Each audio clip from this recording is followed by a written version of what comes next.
ज़रा next numerical की तरफ जाते हैं और हम देखते हैं कि उसमें क्या चीज़ पूछी गई है। ओके, यहाँ पर 10 पॉइंट अगर हम 1 6 की तरफ चलें तो यहाँ पर भी हमें इसमें से कौन सा पार्ट करना है, बी पार्ट करना है। ठीक है, calculate the coefficient of correlation for a sample of 20 pairs of observation. गौर से पढ़िए, calculate the coefficient of correlation, coefficient of correlation find करना है आपको, फिर से आर फाइंड करना है। फॉर अ सैंपल, सैंपल उसने दे दिया 20 पेयर्स का, यानी कि एन उसे ने आपको दे दिया है और वो कितना है 20 का।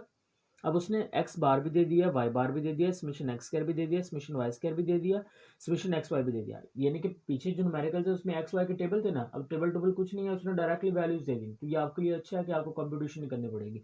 लेकिन यहाँ पर मेन जो चीज़ ये है कि वो आपको फार्मूला अच्छा सही से सिलेक्ट करना पड़ेगा। अब देखें, यहाँ पर उसने X bar is equal to 2, लेकिन हमारे पास जो पीछे हम फार्मूला पढ़ते आए हैं उसमें तो एक्स बार था ही नहीं कहीं पे, वहां पर तो समीशन एक्स वाई इस्तेमाल हो रहा है। अब एक्स बार कहाँ से लेके आए भाई, हमें तो मालूम है कि जो एक्स बार है उसका मतलब क्या होता है, उसका मतलब वो ये होता है कि summation X over N, right. अब हमारे पास समीशन एक्स है ही नहीं, तो हमें कोई और फार्मूला लगाना पड़ेगा कोफिशिएंट ऑफ कोरिलेशन के लिए। तो इसके लिए आपको एक अल्टरनेट फार्मूला याद करना पड़ेगा, इसके अलावा इसका कोई सोल्यूशन नहीं है। तो देखिए, मैंने वहां से सारी चीजें उठा ली, ये कैलकुलेशन, एक्स बार दे दिया, वाई बार दे दिया, समेशन एक्स स्क्वायर दे दिया, समेशन एक्स वाई दे दिया, समेशन वाई स्क्वायर दे दिया, और एंड जो उसने पेयर कहा था मैंने 20 आपको बताया भी था।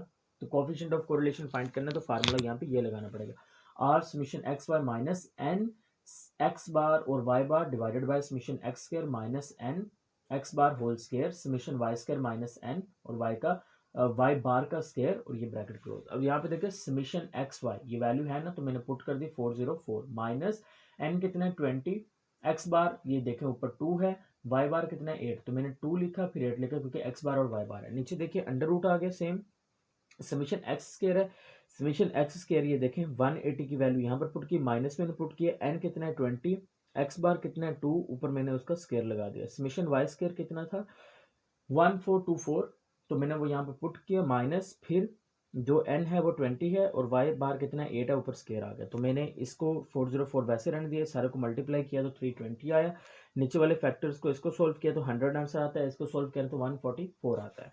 उसके बाद इसमें से माइनस कीजिए तो 84 आएगा, इसको मल्टीप्लाई करें, मल्टीप्लाई करेंगे तो 14400 आ जाएगा, उसका अंडर रूट लें तो 120 आएगा।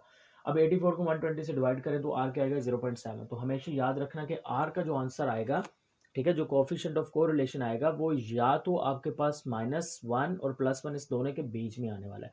अगर वो आंसर कहीं पे गलती से आपसे 1 से बड़ा चला जाता है या -1 से बड़ा जाता है तो आप समझ लेना कि आपका न्यूमेरिकल गलत है, कहीं पे कोई गलती हो चुकी है आपसे, आपको दोबारा से उसे रीचेक करना पड़ेगा।